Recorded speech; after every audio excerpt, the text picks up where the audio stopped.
حضرت ابراہیم علیہ السلام کی عمر 86 سال ہو چکی تھی، لیکن ابھی تک اولاد کی نعمت سے محروم تھے۔ حضرت ابراہیم علیہ السلام نے اللہ رب العزت سے ایک نیک اور صالح بیٹا کے لیے دعا مانگی، جسے اللہ رب العزت نے شرف قبولیت بخشا، اور آپ علیہ السلام کو آپ کی دوسری بیوی حضرت ہاجرہ کے بطن سے ایک نیک اور صالح بیٹا کی خوشخبری سنا دی۔ حضرت سارہ آپ علیہ السلام کی پہلی بیوی تھی، اس لیے ان پر یہ بیٹے کی خبر بڑی شاق گزری۔ انہوں نے حضرت ابراہیم علیہ السلام سے کہا کہ ہاجرہ اور اس کے بیٹے کو مجھ سے دور کر دو، یہ لوگ میری آنکھوں کے سامنے نہ رہیں۔ حضرت سارہ کی یہ باتیں حضرت ابراہیم علیہ السلام کو بہت ناگوار گزری، لیکن جب اللہ کی طرف سے حکم ہوا کہ ہاجرہ اور اس کے بیٹے کو عرب کے ریگستان میں چھوڑ دیا جائے، حضرت ابراہیم علیہ السلام حضرت ہاجرہ اور حضرت اسماعیل علیہ السلام کو لے کر اس جگہ پہنچے جہاں آج کعبہ شریف ہے۔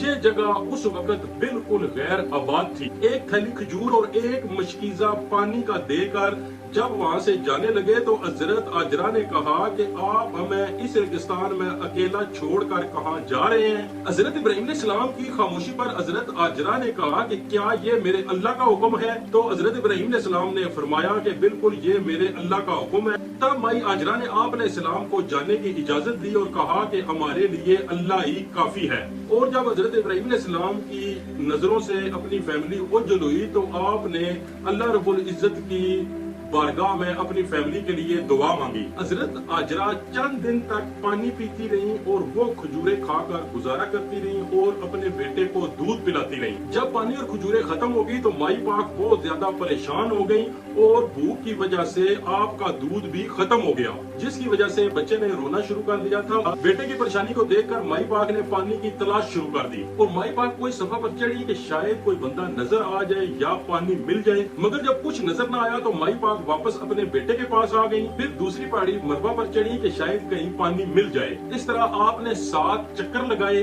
اللہ رب العزت کی بارگاہ میں ماں کا یہ جذبہ اتنا مقبول ہوا کہ بیت اللہ کی زیارت کے لیے آنے والے ہر فرد پر اسے لازم قرار دے دیا کہ حضرت ہاجرہ کی سنت کی پیروی کرتے ہوئے صفا اور مروہ کی پہاڑی کی صحیح کرے۔ 7ویں چکر میں مائی پاک جب اپنے بیٹے کے پاس آئیں تو دیکھا کہ حضرت اسماعیل علیہ السلام روتے ہوئے زمین پر جہاں ایڑیاں رگڑ رہے تھے وہاں سے پانی کا ایک چشمہ جاری ہو گیا ہے، اور یہ چشمہ آج بھی موجود ہے اور جو قیامت تک موجود رہے گا، جس کو ہم آب زمزم کے نام سے جانتے ہیں۔ ہزاروں سال گزرنے کے بعد آج بھی اس چشمے کا پانی جاری ہے۔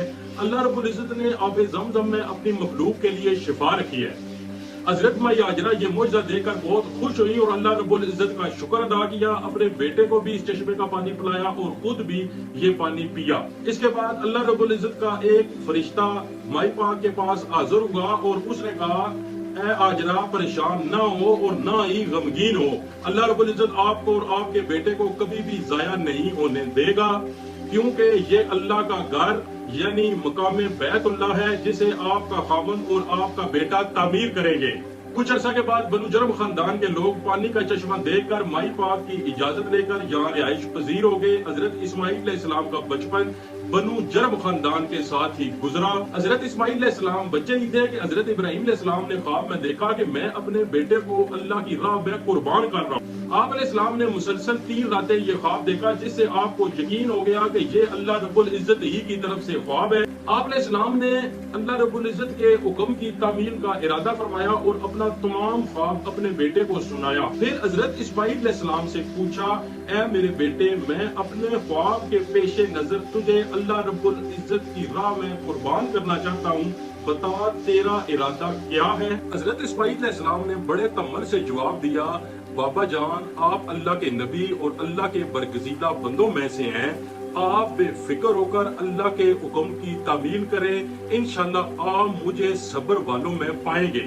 اس گفتگو کے بعد دونوں باپ بیٹا گھر سے چل پڑے۔ حضرت ابراہیم علیہ السلام اور حضرت اسماعیل علیہ السلام کو اس مقصد میں ناکام کرنے کے لیے ابلیس نے کئی طریقے اپنائے۔ سب سے پہلے ابلیس مائی پاک کے پاس گیا اور انہیں جا کر بتایا کہ حضرت ابراہیم علیہ السلام حضرت اسماعیل علیہ السلام کو اللہ کے رستے میں قربان کرنے کے لیے گھر سے چل پڑے ہیں۔